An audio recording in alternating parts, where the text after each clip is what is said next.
Let's do it. Okay. So, welcome everybody. On this episode of the Ask the VP, we have got Jin. Hi, Jin. Hello. How are you doing? Good. I'm ready to go. I got my energy drink, so I'm good. You're operating on short sleep due to work. Yes. We'll be gentle with you. We'll be gentle. I try not to sound like I'm too tired or energetic, no energy for you, but I'll try. I'm sure you'll be absolutely fine. You'll be absolutely fine. We'll dive straight in. So, with a community flooded with predominantly portrait or landscape VP, you've kind of carved out a name for yourself as the abstract VP queen. Your unique style is mind-bending, it's breathtaking, all at the same time. Is this a style you set out with in VP, and something you've worked on since starting doing VP? Well, it's something that I've been working towards. When I initially started my Twitter page, it was back in 2019, and it wasn't for virtual photography. It was to there was a YouTube streamer that did everything on Twitter as far as like notifications and whatnot. But I met Mel, who's been a big part of the VP community. And I would play with her online, see her, pull out her camera when we're playing Red Dead and take pictures. And then it kind of piqued my interest. And yeah, but it wasn't until I started playing other games with photo modes that I was actually kind of getting into it. And then I was like, okay, well, I was playing Days Gone and I went into the advanced settings because, I was like, oh, I can give this a go. And I was so overwhelmed with not knowing anything about it, So I decided to go in and research anything and everything that had to do with photography. Yeah. And in doing that, I was looking at the different types of photographers, and the ones that always caught my eye was abstract and surrealism photos. So I eventually, I ended up getting my own camera, and then I ended up, being more part of the VP community. And this is and it wasn't until 2021 that I actually was more committed of being part of the VP community. Yeah. And then I submitted a photo for the VP Awards, and it was for abstract. And I was one of the finalists that year. And it was the validation that I needed. Awesome. Yeah. That must have been awesome. It was, because it was the first time I actually participated in any kind of competition. And to know that I was a finalist, and it's taken me 2 years up to that point to get to that point, was the validation that I needed, telling me, okay, this is what I need to do.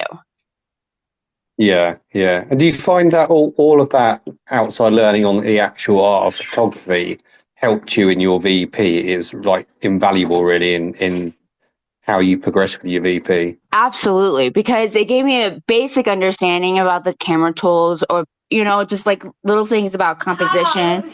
Oh, he got them. Hold on. And it also, it ended up developing a love for the art of photography. And it actually pushed me and challenged me to do things that I probably wouldn't have done had I not got into looking into photography. Yeah. I think that's what a lot of VPs probably haven't done. Because a lot of people come to obviously VP fresh from playing video games, finding out there's a photo mode and jumping straight into it. Is, people with a photography background, you can tell from their pictures, whether it's composition, style, that kind of thing. People who have dabbled in real life photography or learn about real life photography, and I think it's a really invaluable kind of information set that people can go and research, like you did, to up their VP game and understand it a bit more. Was there anything in particular that you looked at? You said the abstract artist stood out for you, but was there any part of photography that you were looking at in particular, like lighting or composition or just everything? Just everything in general.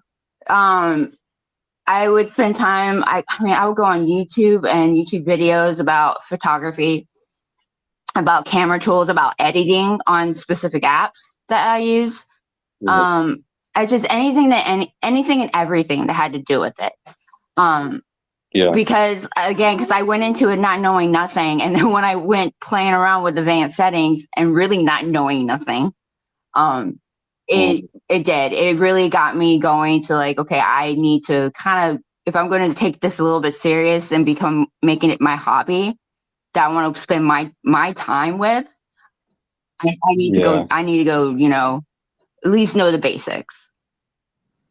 Exactly. Exactly. And you said it was Days Gone, wasn't it? You said that you dipped into. Yeah, the advanced And was it? settings.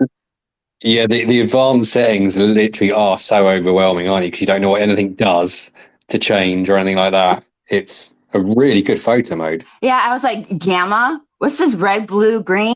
I'm like, Yeah. gamma in the front, gamma in the back. I'm like, okay, what's going on? Like, I don't understand what's going on. So I was like, okay, I actually Googled what gamma was, like what it is. And then I'm like, I still don't understand it. Oh yeah, I'll be honest. I don't understand half the things. To be honest, I just play around with it. Have you seen the guide that Sarah done for Days Gone, the filters guide? It's on my it's bookmark because I haven't actually Yeah. played the game because I have this thing where I'm terrible when it comes to driving. Anything that involves me driving or riding a motorcycle, I'm just terrible at it. So Yeah. it's kind of, I mean, I like the storyline in Days Gone, but this driving portion, like I literally would walk if I could, and it's the reason why I haven't really gotten into the game. I have it, but I'll eventually get there. Yeah, no, I get you. I've recently gone back to it to try and finish it, and it gets so much better. And that guide, I'm glad you got a bookmark, 'cause that guide is absolutely brilliant at explaining parts of the advanced features and how to set up different filters is brilliant. Well worth a look. So we've got a question. It follows on from what we've been talking about from Sarah on Twitter or X, whatever we're calling it nowadays. Um, so she said, given the less is more nature of your style, how do you decide what to photograph and what to leave out? Basically, whatever catches my eye first. So if it's a shape, I'm going to stick strictly with the shapes. I Yeah, might see if I can find like a shape within a shape or shapes creating like another image within it. Because I try to stick to that. I try to keep it as simple as possible. Because like when with abstraction, when it's done really well, it stands out. But when it's not done well, it could be wild and like chaotic, and it'd be really hard for the person looking at it to understand it. yeah, So I try to keep it as simple as I can to where whoever's looking at my photo will get, okay, I understand what she's doing. I know what type of subject she's, is focusing on shapes, or if I'm focusing on a texture or the reflection or just like a building. So that's pretty much what I do. I just, whatever catches my eye first is what I capture. So did you have to, when you're doing your research in photography, did you really go deep into researching abstract photography? Because it is quite a difficult style to get right. Yeah, I did. Actually, there's a YouTube channel that I looked into that went through the actual art of it and how abstraction, like very early stages of abstraction, could go back to like I forget the name of the scientist, where he was taking images from X-rays, and you can Mm. look at them, and it was some form of abstraction. And then, Yeah. what's the one photographer that introduced the photograph? That was back in like I think was it 1812. Like it's very, very early on. But yeah, I Yeah. really did because I was like, I went in and there was a couple of abstract photographers, and I'm kind of like trying to figure out like, is this something I really want to get into? So I looked into the history of it, and Yeah. it's a very interesting one too. Yeah, I mean, it sounds like you went really deep into it, and I think that's what the thing I was saying earlier is if people look into it and look into parts of photography or art or style and that kind of thing, there is so much information. Like you said, back through history and bits and pieces. I don't think probably a lot of people look at it enough. It is so interesting. It is, and I feel like there's still so much more that I can learn out there right now. And I look forward to it every day because I know I learned something new. And God, there's so many photographers that are out there now that create such beautiful pieces, and then like with the VP community, everybody, there's inspiration can be found everywhere. So Exactly. And we'll touch on where you find your inspiration in a second. So looking through your work, Control is a game that's heavily featured from when I was having a little browse. What is it about that game that attracts you to it, and why do you think the game lends itself well to your abstraction style of VP? With Control, it's the environment, the lore behind it, the writing. I mean, Sam Lake is by far one of my favorite writers when it comes to the gaming industry. Yeah. He's freaking phenomenal.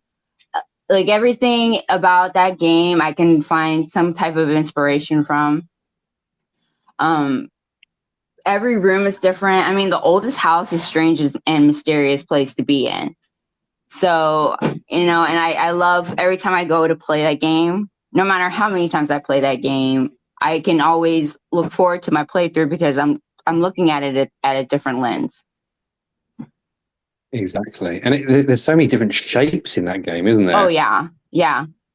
Shapes, textures, like every room has its own like unique look to it. And that's what I love about it.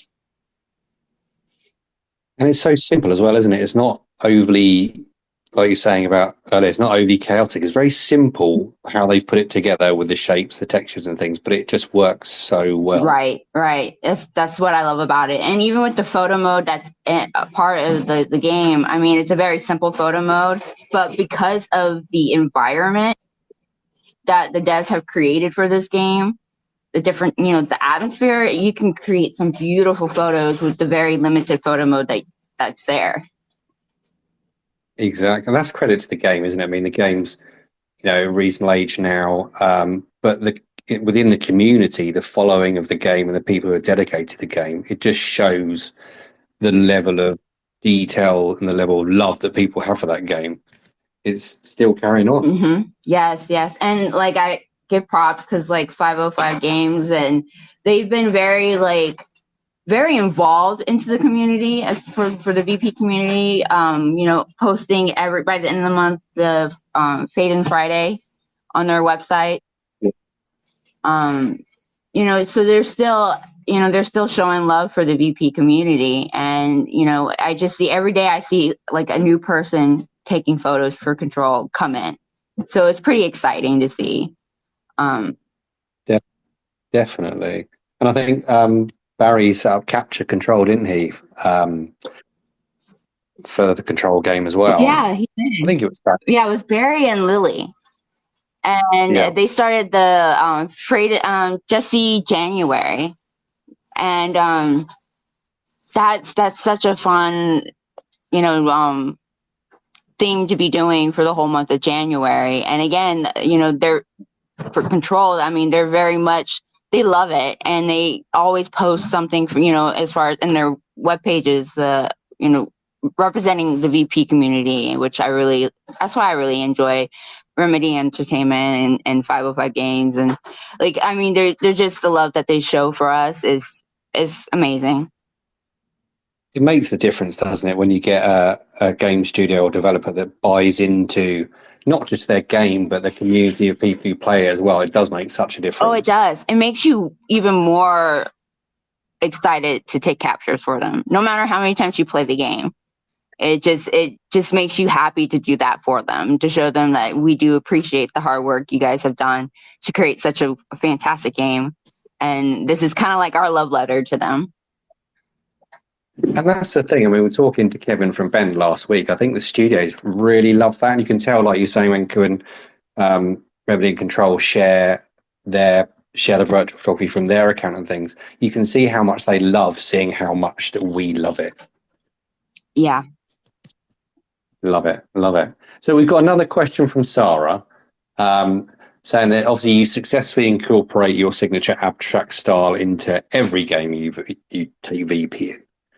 What game is your favourite for abstract VP, and which have you found to be the most challenging? Okay, so we'll go with the easy one. My favorite is Control, because Control for me is how I decompress from work stress and just life. And that's where I usually go when I'm stressed out the most. But the hardest ones for me are the games that I have no connection with, because if I can't connect to it in a like emotionally, or mainly emotion, because a lot of my abstraction comes based off of emotion and how I feel. So if I can't connect to that game in any way or have it connect into my life, it's hard for me to create abstraction for it. But yeah, so I try to stick to games that if I post a lot, normally the abstraction games are the ones that have a very emotional connection to. Do you find games like, do you find you kind of resonate more with games which have kind of a small environment? Say Control has quite a small environment. Obviously, there's lots of different things within the environment in the oldest house. But then if you have an open world game, which is vast and has lots of detail, lots of bits and pieces, do you find that it's more difficult as well to take pictures of things like that, where the environment and the detail in the environment is more vast? Does that affect? Yes, because I tried Horizon. Yeah, I can't connect to that game. And it's a beautiful game, don't get me wrong. It's absolutely stunning game. I can't connect to it. And so it makes it really hard for me to take photos. And then what's another one? No Man's Sky. yeah. You know, another game that's stunning, and I've seen beautiful, beautiful photos from that game, but I just can't connect to it. But those tend to be the ones I have the hardest time trying to take pictures for. You've got to have that connection there, haven't you? Yeah, I do. I really do. Like it doesn't matter. It could be a game that it's not very popular, but if I have a connection to it, I can find some inspiration somewhere. And I've never been one to really kind of jump on the train of getting something super popular, because like I said, I just got to connect to it first to even create anything. And do you find with those games that you don't connect with to do virtual photography, do you still play them as a game and forget the photography part? Or do you predominantly, when you play your games, you play it to obviously enjoy the game, but with virtual photography in mind? A lot of times I start off just playing the game, trying to, understand it, to see, how I feel about it. Like I normally give it about a week of playing. And if I can't connect to the story, or it's just not getting, I'm just not excited to play it, then I don't even bother to open the photo mode. Yeah. No, I feel you on that. So there's obviously a balance to your style of VP, and Sarah says that obviously, especially with abstract portraiture, you want your viewer to recognise that they're viewing a face while also challenging the traditional portrait. How do you go about achieving that balance? In order for me to distort the portraits, I need the subject body language. Like I need the posing to be a very strong pose to handle the distortion on the face. Like if I was to get rid of the subject's eyes or mouth, you still know it's a face, but the subject's pose is strong enough to hold that distortion. So that's kind of like how I pick and choose like what type of portraits to distort and to create those abstract portraits.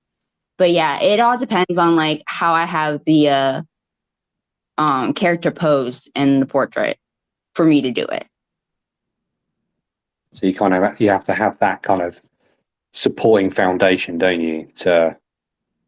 Yes, absolutely. Because I need the body to be strong enough to hold up the abstraction part of it. And that way they know what they're looking at, but still there's still some abstraction to it. So Yeah. Oh, it's handy to know. And what other Infinite Without Fulfillment asks, what other photography genres do you like using in your captures? So obviously you feature abstraction heavily. Is there anything else that you looked into when you're looking at photography, and any other kind of genres or styles of photography that you enjoy using in your captures? I like doing high key. Yeah. I really do enjoy that. And I enjoy a really gritty, like black and white photo with like a heavy contrast. I do, if you see some of my work, it does have like, I do have quite a bit of photos that have grain in them. Yeah. Because I like that gritty look, that gritty texture it does, that it creates on the photo, and gives it that vintage look as well. Yeah. Yeah. It sounds like you just like all the difficult genres of photography.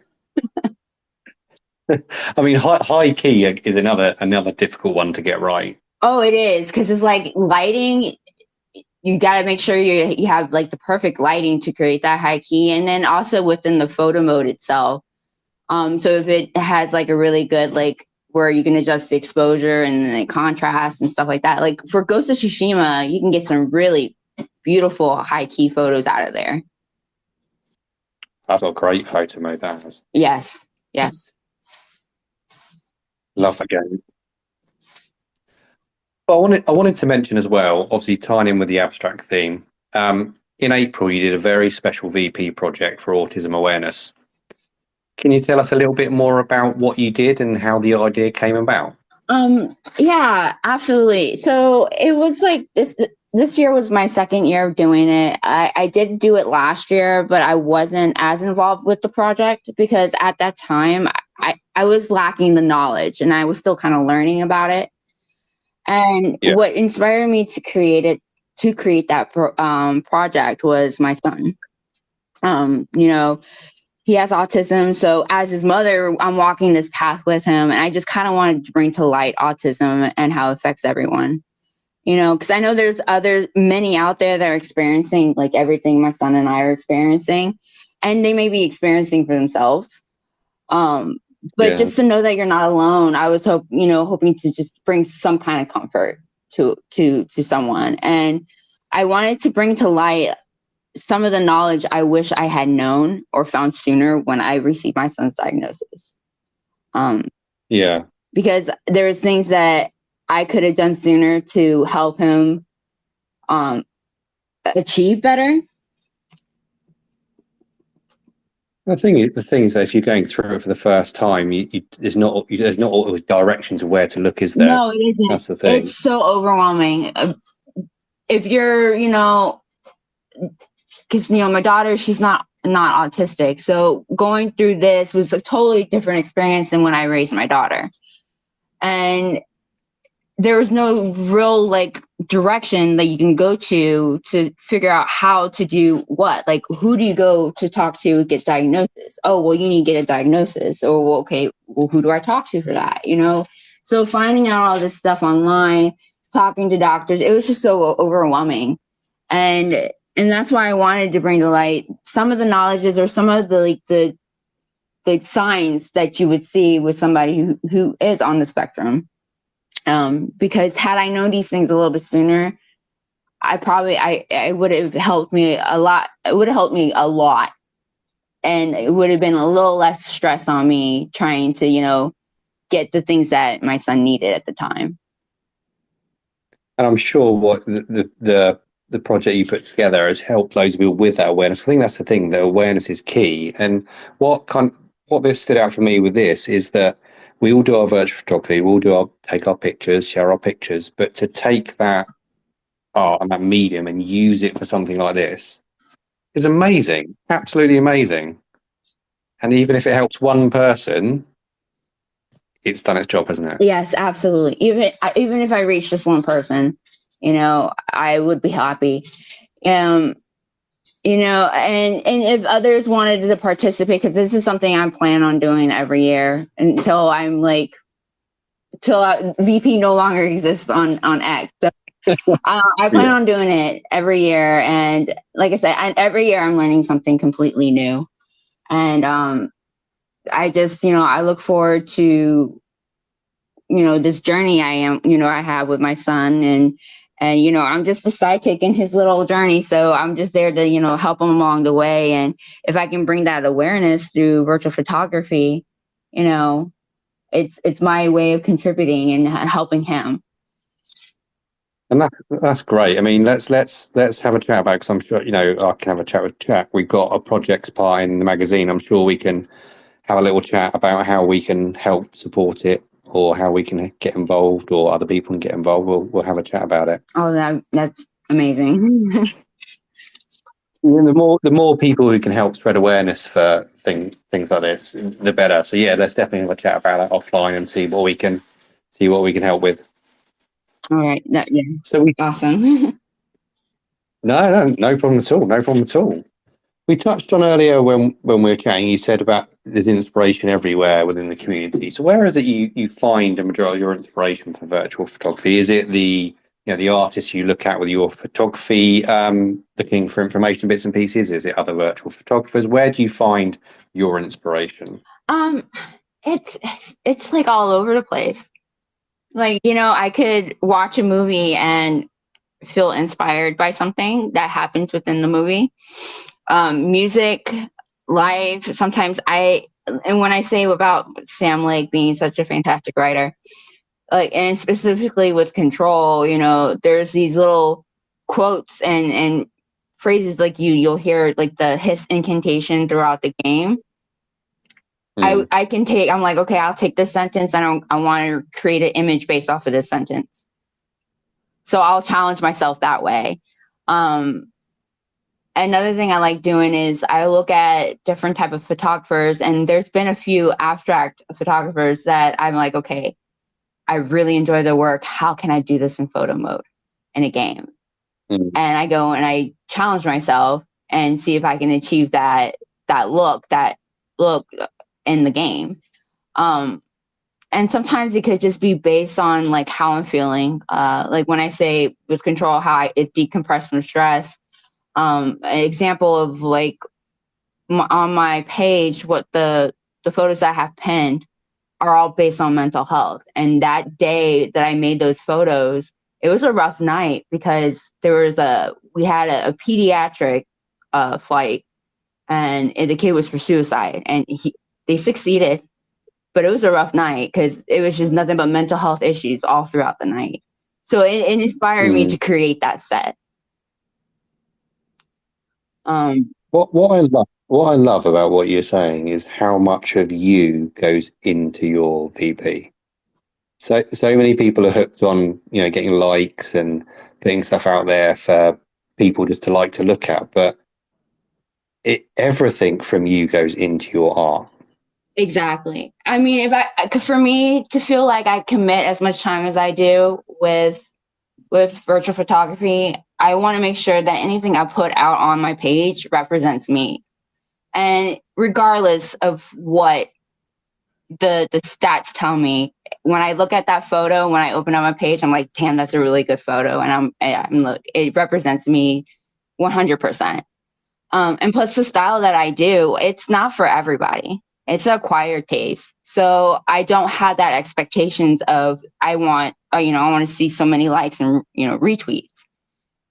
Because again, I don't focus on that part. I focus on my art, and my art needs to represent who I am as a person.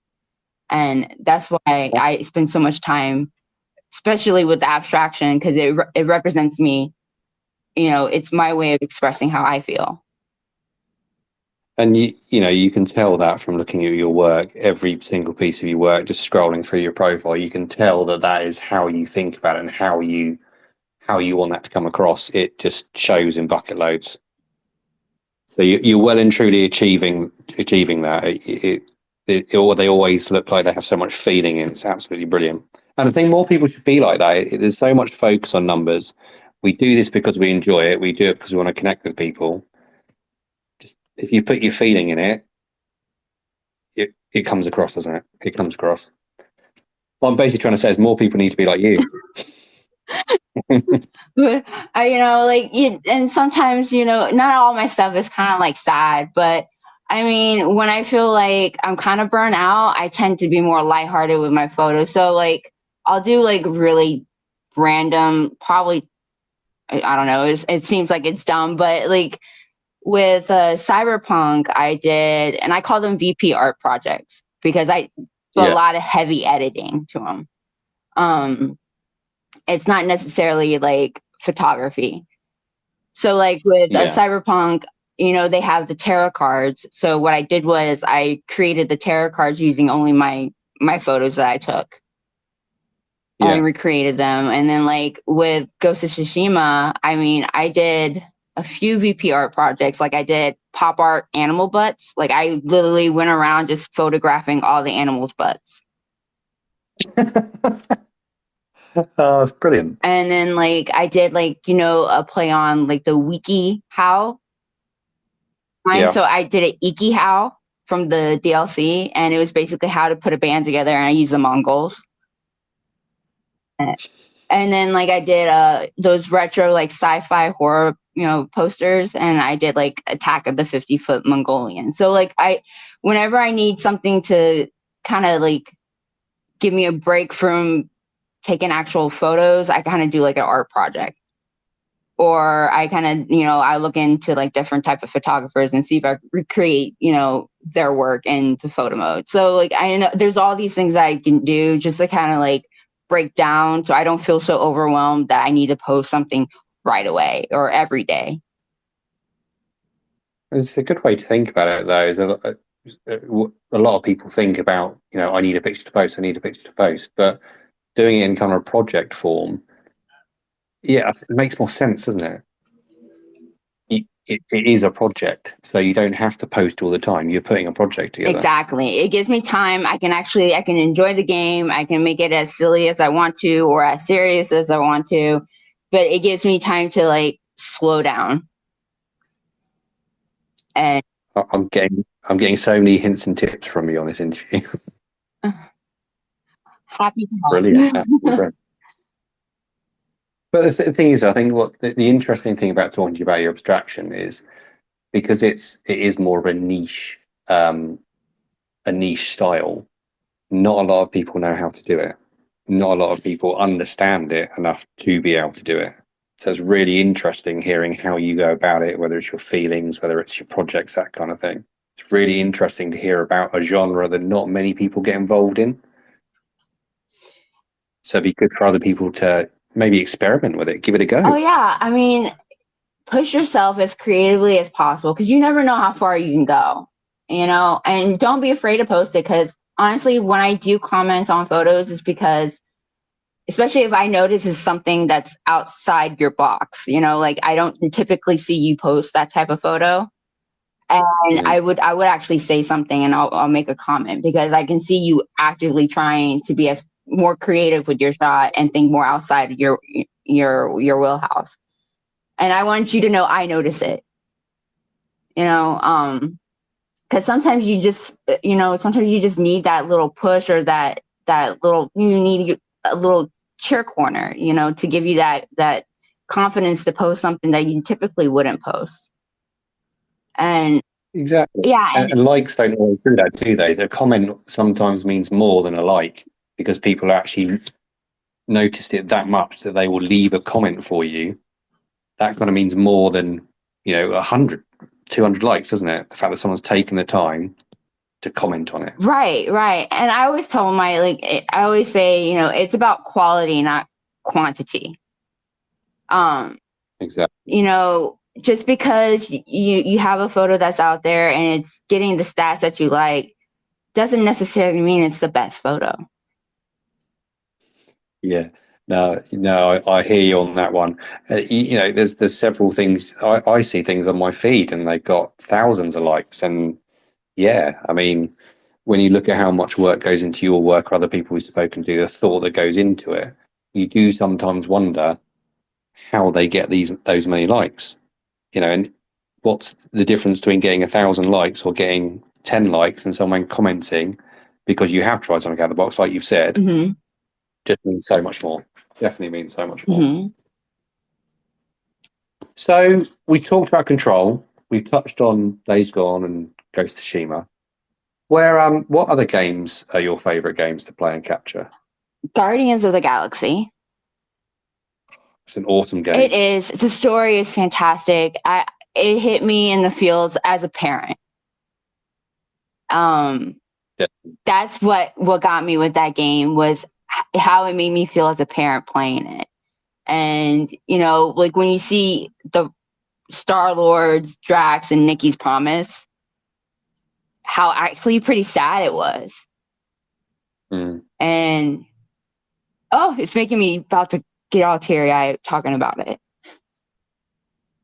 The things that I was surprised at how the story grabs you in that game. I was expecting something like, you know, it's a Marvel game, it's going to be overly fun, overly loud, overly out there. But the story was really good. I was really surprised by the game, and I think it's one of those games that, although a lot of people played it, it's still quite underrated.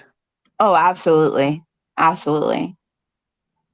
I mean, and the photo mode is brilliant in it as well. Yeah, it's a fun photo mode, and it's actually probably one of the best ones you could use as far as abstraction, because it gives you a lot of freedom into it, where you can create different like glitch styles with the chrome aberration.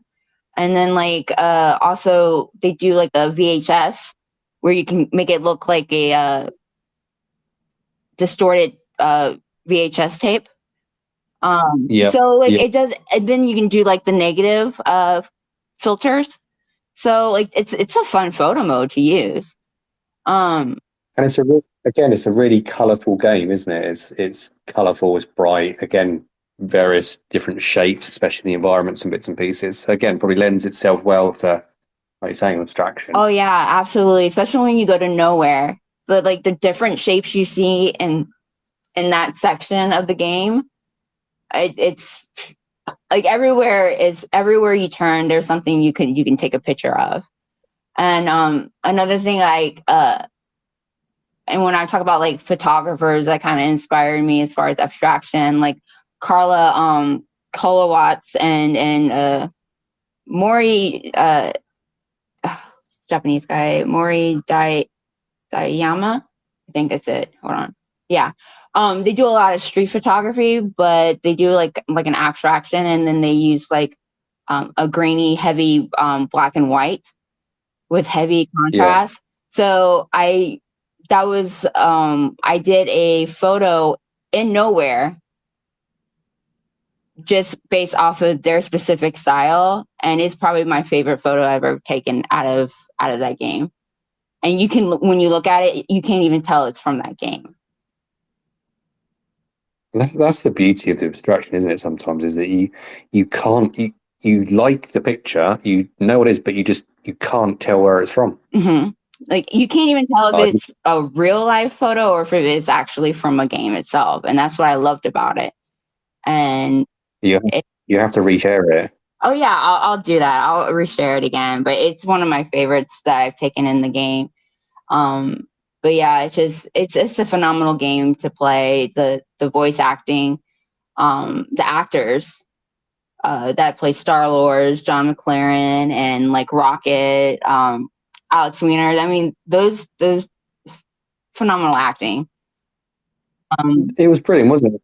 And they didn't try to be like the movies in there. That's what I liked. They didn't try to make it like the movies. They've done their own thing. Mm-hmm. And it just worked. It just worked. Like you said, the voice acting, the character models. The character models were amazing. Oh yeah, for sure. And the way they were together, like even like the banter that they would have, you know, in between, like you'll sit there, you know, walking from one spot to the other, and the conversations that they have between each, you know, the characters. I laughed so hard just listening to them chit chat amongst themselves with some of the things they were saying. Brilliant. I'm like, it was fun. It's such a fun game to play. More people should play it. Definitely more. And they should make a sequel. They need a sequel. Yes, they do. They definitely need a sequel. Other game I like to play are Ghost of Tsushima. Yeah. And I enjoy playing Division 2. Another good game. Yeah. Another good game. So did you play Division 1? I did play Division 1, but I think because I played Division 2 first, I don't have that love for the first division. And I think it's because I'm not used to the inventory, like how things are set up in Division 1, because it's totally different than it is in Division 2. Oh yeah, Division 2 was completely different, wasn't it? Yeah, and it was so hard to like, because I felt like I was going backwards.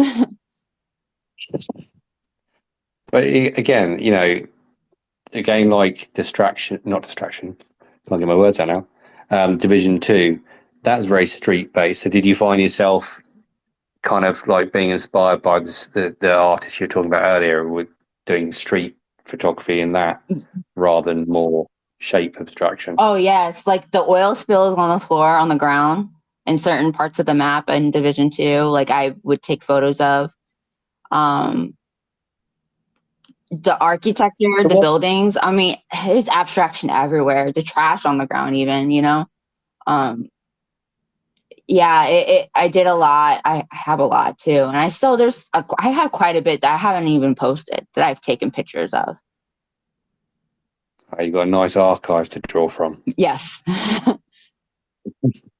So when you go into a photo mode, what's from obviously using your style, what's the most important tool to you in a photo mode to be able to, you know, achieve your style? What's the first thing you go to, the most important tool for you? Well, for me, I at least wanted to, if anything, rotate 90 degrees or nothing at all. Yes, yes. If anything, this whole 45, like, I don't understand. If you were going to just do 45, you should have just left it alone. Oh no, I'm with you on that one. I'm with you on that one. I don't know. I guess this is like a quick button or a way to get to it photo mode quickly without having to put it in the pause menu and get into photo mode. Yeah, it takes away from well, not just the story, but the flow, doesn't it? It does. If you don't have a shortcut. Yeah, because I have a hard time with action photos. So if I gotta sit here and have to pause to get the menu to put the photo mode back, on to take a photo, it makes things difficult. Yeah, no, I'm with you on that one, definitely. And another thing, what was another thing I wanted? Camera, like a free camera. This whole I don't like this rotating around. Oh, the orbit camera. Yeah, like I'd yeah. rather have I want my camera to be free to run wherever. Because Oh, definitely. Yeah, because there might be something that caught my eye that I wanted to take a picture of, but sometimes I'm in camera and I'm kind of just like looking around my surroundings and something else caught my eye and I'm like, okay, I'd rather take a picture of that instead. So like, but when I get such a limited camera range and especially if it's just orbiting, it's so frustrating.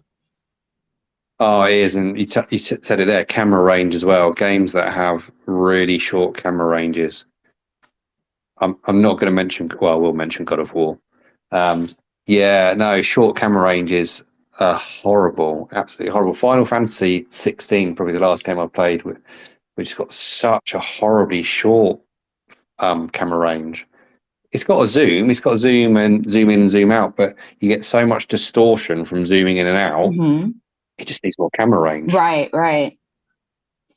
Definitely. No, I'm with you on that. We need to get rid of all orbit cameras. We need decent camera range. Exactly. And we need photo mode shortcuts in all games. Yes. And what I liked about the photo mode shortcuts, so my son, every once in a while, he'll be on, he'll play on the PlayStation, and he likes playing Deathloop, and he figured out how to get to the photo mode. And because of the range being on that photo mode so vast compared to a lot of the games, he could spend hours just in the photo mode, just exploring the entire map. And so seeing him do that and just kind of dipping his toe into virtual photography, just, it tugged on my heart, to see that camera range gave him that opportunity to see the game in a different way. How old is your son? He's 6.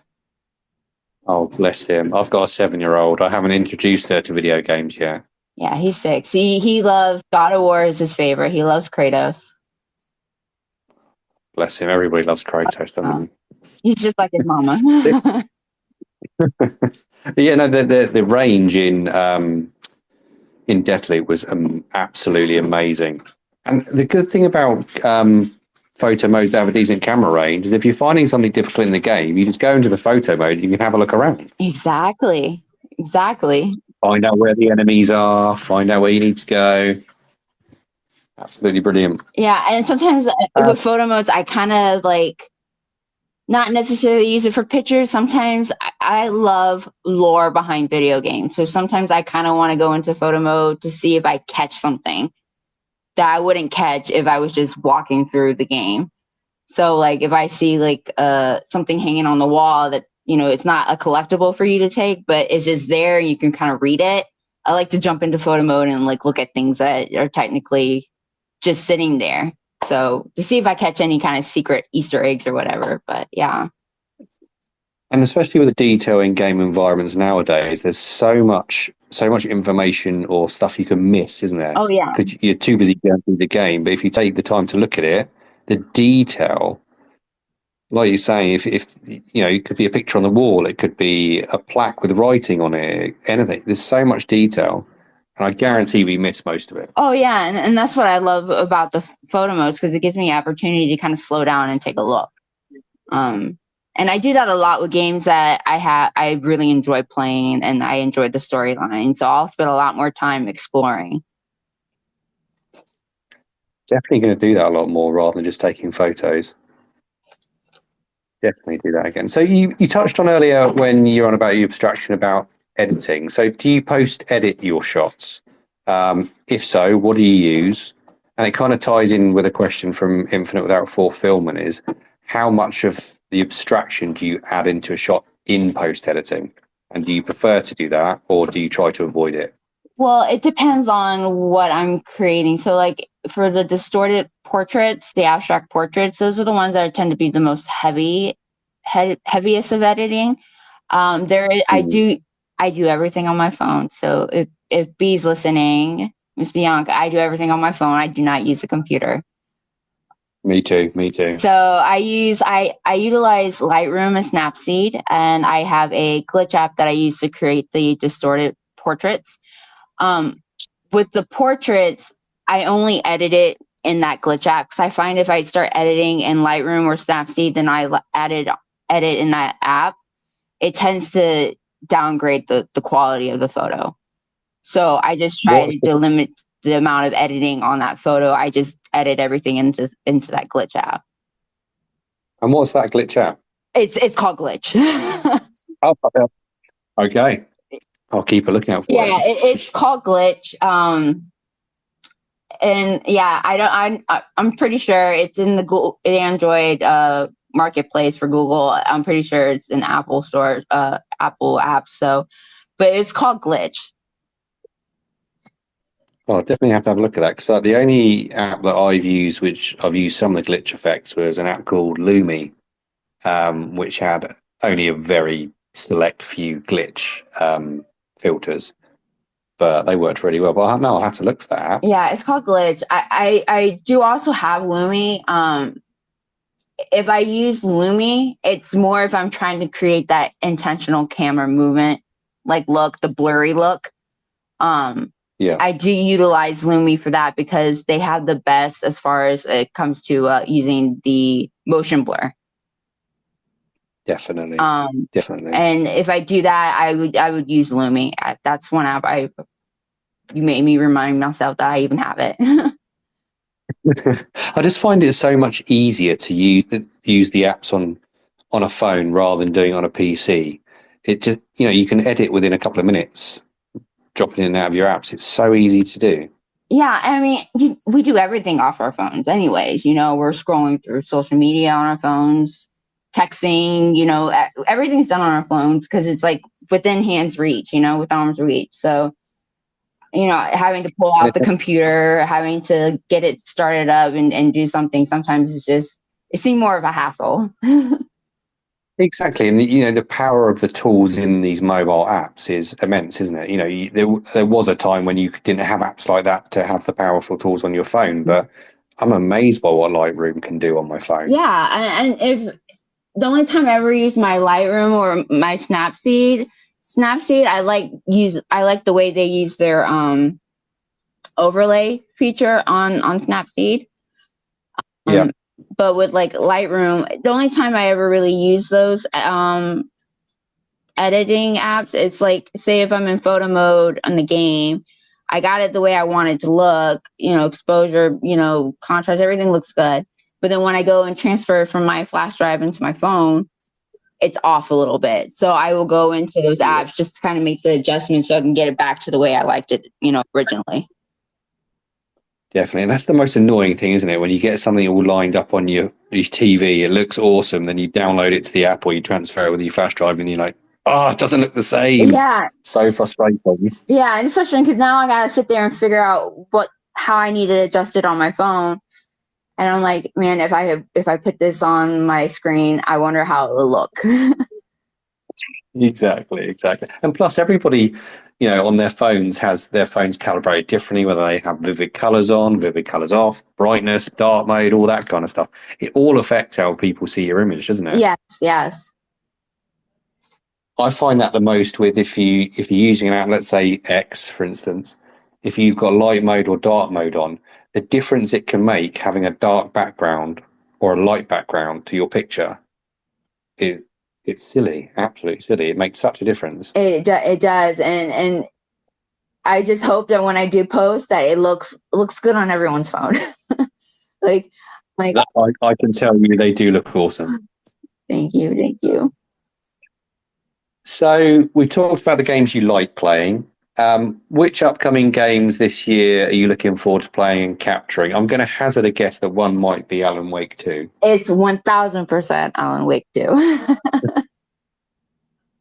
Super excited about it. It's been I'm kind of late into the game as far as Remedy Entertainment, their games and stuff. Like I started Control like 2 years ago. And I'm like, why did it take me so long to get to this game? And then I started playing the Alan Wake, the remastered, and I'm like, this game is freaking fantastic. Why did it take me so long to get to this game? And then finding out that they're going to release Alan Wake 2, and I'm like, oh my God, does he get out of the dark place? Because like the way they ended it in the first one, he is trapped in the dark place. And I'm like, don't tell me. I was going to let you into a little secret when you finished talking about it. I've not actually played the first one yet. Really? But don't worry. Well, I didn't ruin it too much. You don't know how he got there. No, he got there. It's one of those games that I've always wanted to play but never got to it. Yeah, and I find it that when people are a part of the VP community, a lot of games that get overlooked are the ones that don't have photo mode. And it's kind of sad because you're missing out on a lot of really good games. And Alan Wake, the remaster, is fantastic. And yeah, it doesn't have a photo mode, but I'm like, it didn't stop me from not enjoying the game, because it's nice every once in a while just to kind of like play the game. Exactly. And have they confirmed if there's a photo mode in Alan Wake 2? No, they have not. And I'm hoping, because during the Gamergrams 3030, I was posting a lot of pictures for Control. And I noticed that Sam Lake actually liked and retweeted some of my photos. So I'm like hoping, well, if he see that, then he knows the power of virtual photography. Maybe he's going to put one in Alan Wake 2. So I'm only hoping that they will, because I mean, they've been a big part of the VP community with Control. Maybe it might persuade them to add a photo mode. To be honest, I think it's probably almost a given, isn't it? Like you said, given their interaction with the VP community and the love they see for Control and the photo mode they put in there, I can't see them not putting a photo mode in it. Yeah, even if they added the same photo mode from Control, I would be happy, because again, their games is so heavy and atmospheric. and like the environment itself, you could be utilized to create the fantastic photos. So I'm looking forward to it. And like I said, even if they put the same photo mode from Control in there, like I would be happy. Exactly. I think they will. I think they'll. I don't think they'll surprise us. I think they'll do what we want them to do. And if they don't, we'll make them do it. Yeah, they will need to add the update. Exactly. So next question is one we drop in every now and then. So obviously I get to ask all the questions of everybody that comes on here. But now you can ask me any question you'd like to ask. Okay. What would you like to ask? What would you like to ask me? What motivates you? It not necessarily just in VP, but just motivates you in life in general. What motivates you? I think probably the biggest motivation for me in all of my life is family. Family always comes first. Family is everything. It's what drives me to do nearly everything I do within my life. But VP is kind of, it doesn't motivate me to do VP. VP kind of sits outside of that motivation because, VP is my kind of release from everyday life, the stresses and strains. Like you're saying, the stress relief from your job. It's my kind of like little safe place to go to. So I'd say everything apart from VP, my motivation is my family. What job I do, what jobs I go for, the choices I make about things I do. My family is always at the heart of all of that. So they're my biggest motivation. And to be good enough for them, to be honest, that's the biggest motivation for me in my life. From VP, it's probably the social aspect. And I don't mean that from the point of view of I want lots of likes, I want lots of followers, not that social aspect, but the social interaction, people with the same love of the art of virtual photography, and just taking tidbits and learning different things about different styles and genres. The stuff I've learned from you today, I'll use that because I like to know about different things. I like to broaden my horizons and try different things. So, yeah, that was a bit heavy, wasn't it? Yeah, but it's good. I noticed, especially because I'm 39, so like the social interaction for me basically consists of my kids. So having that social interaction outside of just being a mom and just talking to other people with the same interests as me, it's refreshing. It's nice. I don't feel so completely like out of the loop, Exactly, because they do take all of your time and take over your whole life, don't they? They do, and it's good. It's good. But sometimes I find myself like, if I'm talking to my kids, I'm like, my tone is different when I'm talking to my kids, and then versus like how I'm talking with friends in the community. So it's just nice to kind of get out of that mommy zone every once in a while and just mommy before kids. No, definitely. And I think, especially a lot of the older virtual photographers in the community will get that. Even just playing games, you don't get to sit down and game all day for hours and hours and hours. You have to, your family comes first, then you game when you get a chance to game. Mm-hmm. It's a whole different beast, isn't it? But yeah, that's my main motivation. Yeah. Okay. It's a good one. It's a good one.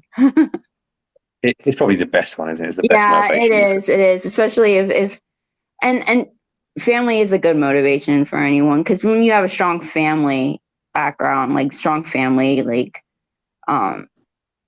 it helps you a lot throughout your life too, because when you struggle in life, you have somebody that's family that can help pick you back up.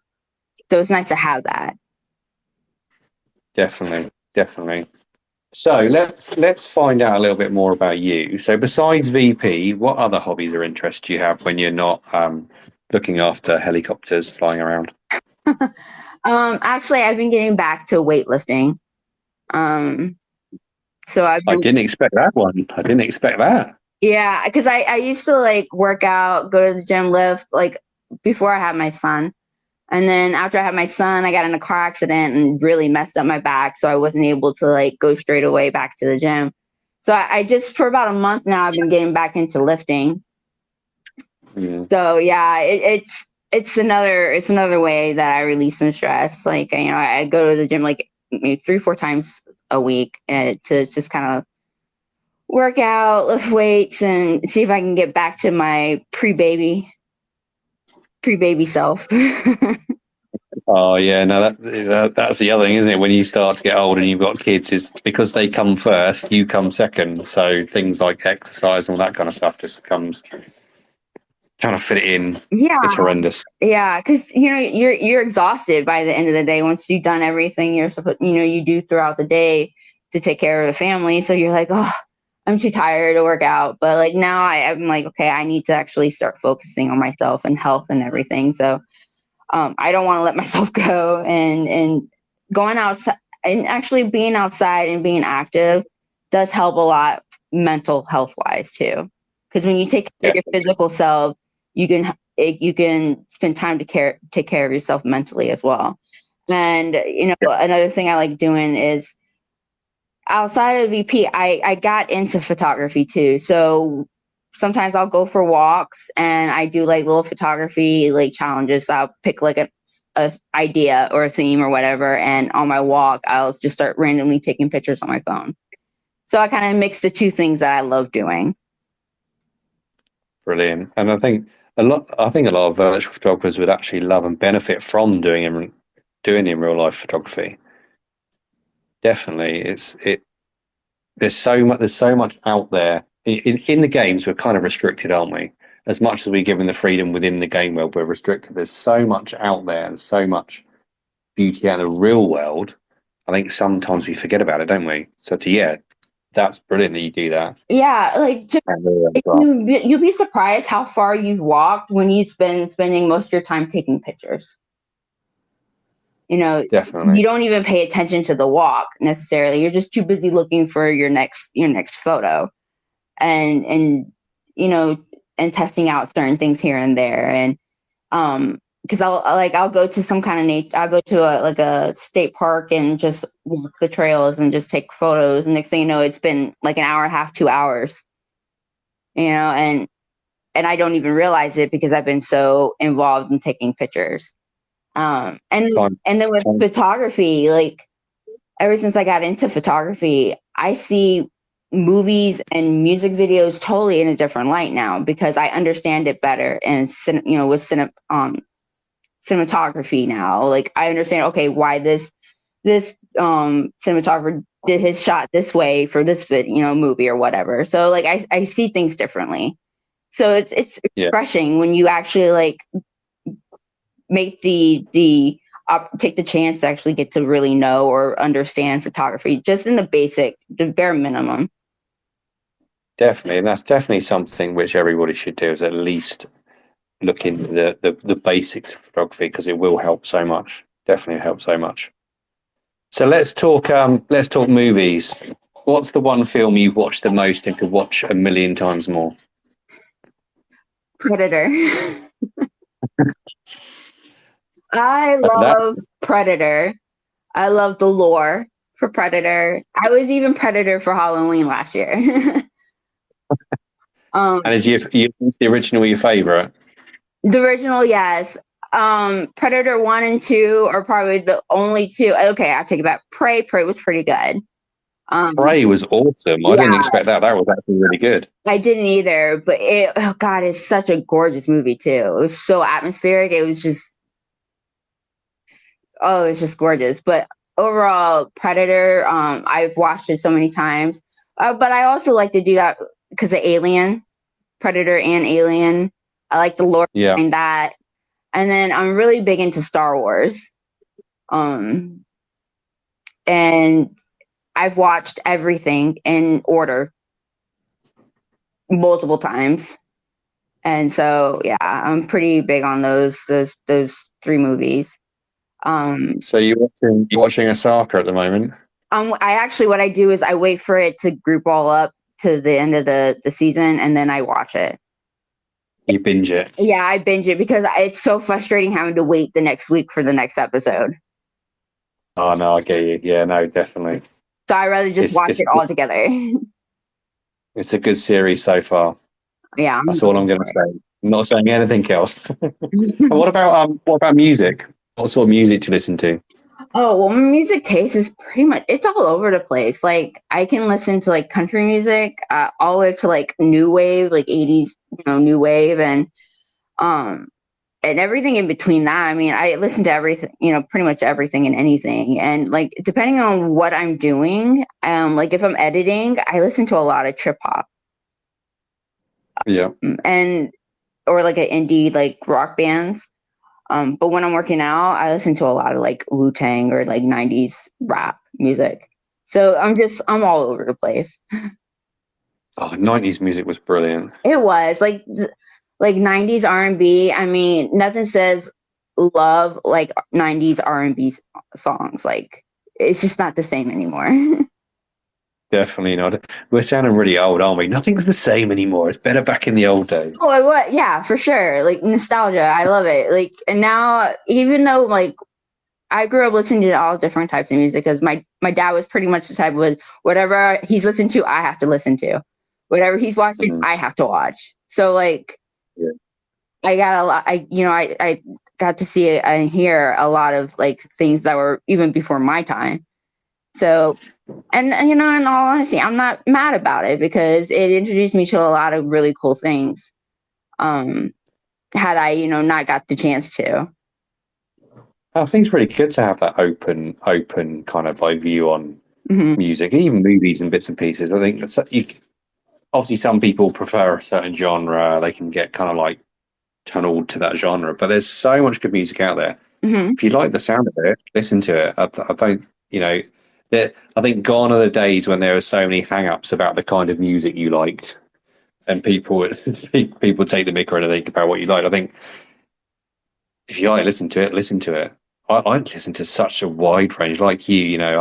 I was a child of the 80s and 90s, and that kind of music. Yeah, I like some modern music. I like listening to instrumental music. Just if you like the sound of it, listen to it. I love it. Right. Like, and it's so funny because I know it's a very Korean thing to do, but I enjoy karaoke. And every once in a while I might go up there and sing a country song. So yes, there will be a Korean girl singing country music on a karaoke stage. So like, Redneck Woman by Gretchen Wilson. Nothing wrong with that. Nothing wrong with that. No, so like So I'm just all over the place. let's get to my favorite question about things that people like. What's your favorite food? Oh, hands down, it's ramen and just Korean food. Like I enjoy it. But as of late, because I'm lifting again, my diet is not exciting at all. It's in a It's not exciting at all. It's just heavy protein, carbs and whatnot. But I mean, it's not exciting as eating a bowl of ramen. oh, definitely not, definitely. But you can aim for that at the end. Yes.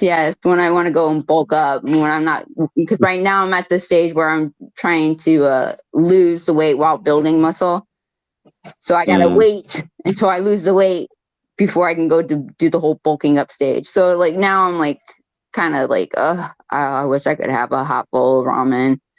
Because at work, I would cook at my desk at work, and I have like a ramen cooker, a little hot pot. Then I would have I have a ramen drawer, and the drawer is just full of different type of noodles. Oh, that's awesome. So you really strict with yourself when you're doing your training. You don't let yourself have any little treats. Yeah, as of right now, I have been like very strict with what I've been eating. And it's been hard because it's like I'm a snacker. I like to just take little snacks throughout the day, but now I actually have to force myself to eat a proper meal. And when my diet, I'm not you're not starving. You're like eating 4 to 5 times a day. Yeah, Oh, and it's like, I mean, 4 or 5 times a day, things I typically don't want to eat. doesn't it's not fun, is it? So. But yeah, like ramen, definitely ramen. I do love ramen, and then Korean food. Like I can sit there and just eat that for the rest of my life and be completely content. Oh, you're making me hungry. Making me hungry. So let's get back to talking about games then. So we talked about Control and the games you're looking to forward to this year. And we kind of chatted about other games as well throughout our conversation. But what would be your all-time top three? Is Control at the top spot? Yeah, Control. It's so hard because every game that I played and had a connection to it, I had a connection to it because in some way or another, whether it's been life or just like how I feel or I connect with the character. But Control, yeah, it's definitely there. God of War, the 2018, like to see Kratos in that light versus how he was in the previous God of Wars, just full of like pure rage and revenge, which don't get me wrong, was awesome to watch him. Loved it. Those QTEs were fun. But, you know, to see him in a more softer light and trying to kind of redeem himself, it hit me in a different way. It was an awesome game. Yeah. And then like like when we talk about Marvel Guardians of the Galaxy, like how it hit me as a parent, just like Star-Lord's, Nikki, Drax's like promise when you're playing through their promise and how they had to let go. It just hit me in a certain way. Like, you know, it just made me think of my kids. And but there's like other games, you know, like with Red Dead Redemption 2. I mean, God, there's just so many. I love them all. And then like the BioShock series. Oh, they need to make another BioShock game. Those games were awesome. Yeah, I there's one that they're making called Judas, which I believe it's called Judas, and it's kind of I guess it's the same creators from BioShock. But I haven't heard anything else outside of that, you know. Uncharted, yeah. Uncharted series, like fantastic, great. I really enjoyed it. And then like, you know, even the Tomb Raiders. Yeah. So there's just so many games, but my top three would ultimately be Control, Guardians, and then I would say God of War. That's a good top three. Very good top three. So I'm just going to say now, before we get to the last question, if anybody listening live has a question to ask in live, put in a speak request. We've got one more question left, and then we'll get to any live questions once we've done this question. So last but by no means least, do you have any advice or tips for people new and old in the VP community that you'd like to impart on them? I know we talked about how you approach your virtual photography and not look at numbers and bits and pieces like that. What ultimate bit of advice would you give to people in the VP community now? I usually try not to give advice because I think I sound like a mom when I do. But you are a mom. Yes, but you know, I'm not everybody else's mom. That's a good point. Good point. Yeah, so like, because I don't want people to feel offended when I say it, but like, you know, if the first thing you notice about your photo is the stats, then it's not your best photo. Because if you're you're showing more love for the stats than your own work, it's a disservice to yourself as an artist. Definitely. And it doesn't push you to be better. It only pushes you to have better stats.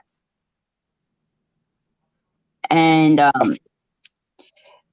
you know, because and with that, stressing over things like that, it's just going to eat you up, and you're not going to enjoy your journey in virtual photography, and you'll be like the next person who, you know, after a month or so in, feel like they need to take a break because they're not getting the results that they hope for.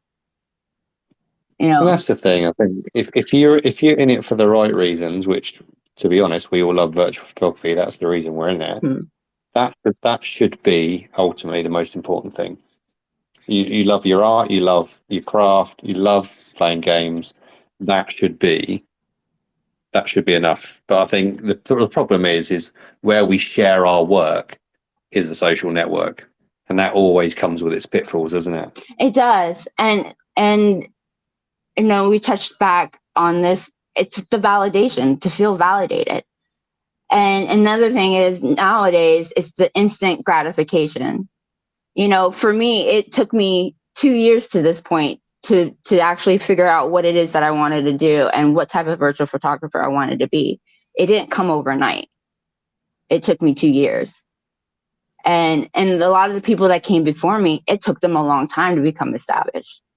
So the feeling that, you know, seeing those that come in and within a few months, you know, so talk about how disappointed that they're not getting the results or the things that they hope for, you know, it's sad because they're just not, you know, enjoying the journey. And Exactly. And I think that's what a lot of people coming into the community think, that it is, like you said, just that quick gratification, that quick fix. You'll come in, you'll share your photos, you'll be instantly liked. You don't, when you first get into virtual photography, you don't know your style. You don't know what you want to do with it. You're just taking pictures that you think look good. You have to work at your craft. It's like anything else. You have to work at your craft to hone your craft. You can't just drop into it and expect people to shower you with follows and likes. It just doesn't work like that, does it? yeah, I mean, if you put in the bare minimum, that's all you're going to get. Exactly. So, Exactly. you know, if you're not challenging yourself, then, you know, how do you expect to get better or to have the results that you want? You know, you're going to have to work for it. And a lot of people that are in this, that have been here for a long time, have worked for it, and even have, like, you know, with Kevin working over at Ben Studios, and then, like, you know, Mick and Ruben and many others that have been out there and have actually interacted with these devs. They put in the footwork to do it. Exactly. So Exactly. you're gonna have to do more than just the bare minimum to get what you want as far as your, you know, as far as virtual photography. If this is something that you're really passionate about, it's going to take more than the few months that you've been a part of it to do it, you know, to get there. Completely agree. I tell you one thing I'd like to see, and it's you know, there's a very fine line between whether it's constructive criticism or whether people are just, you know, piling hate on things. Is everybody comments on a picture saying what they like about a picture? What I think some people would benefit from, or will be beneficial to a lot of people, which we don't get a lot of within, whether it's the virtual photography community or any probably social community, is the constructive criticism. What people, not necessarily what people don't like about your pictures, but like you were saying earlier about, you'll put a comment on a picture that you can see someone stepped outside of their box, they're trying something different, that kind of thing. Is nobody tells us what doesn't work with our pictures. If we are trying a style and we're not getting it right, nobody says, oh, that's really good, but if you're trying to go for this, maybe try doing this or looking at this, that kind of thing. It's kind of, I know it's social media, everybody wants to be liked, everyone wants to be followed, everybody wants it to be rosy and have good comments. But I think sometimes if people are constructive with their criticism, that could almost benefit people more. Mm-hmm. You know, and I've seen that before where somebody might have mentioned something, perhaps they could have worded things differently, but give some type of criticism on a photo and the individual didn't take it so well. Yeah, that's the problem, isn't it? That's the thing. Yeah, so they're like, you know, I post this picture because I didn't want criticism. I post this picture because I liked it. Well, you know, now you don't know who wants it, who wants the constructive criticism or not. So, Yeah. you know, a lot of times you wait until somebody posts something and then they kind of, you know, hint like, hey, I would like some criticism on this photo. What do you think I could do to improve it?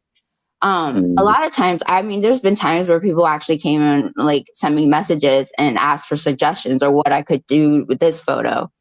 And, you know, I'm more than happy to help, or like take their photo, do like a quick edit to kind of explain what it is that I'm trying to like say to them. Because sometimes showing them is easier than explaining. Exactly. And so, you know, I would do that and help them with that way, in that way. But a lot of times I kind of just wait. If somebody wanted, like, ask me about something as far as abstraction, you know, they send me a question in Messenger and I'll respond back. No problems, you know, responding. I tend to like not say anything else outside of what I kind of notice that the person's doing that's outside of their box.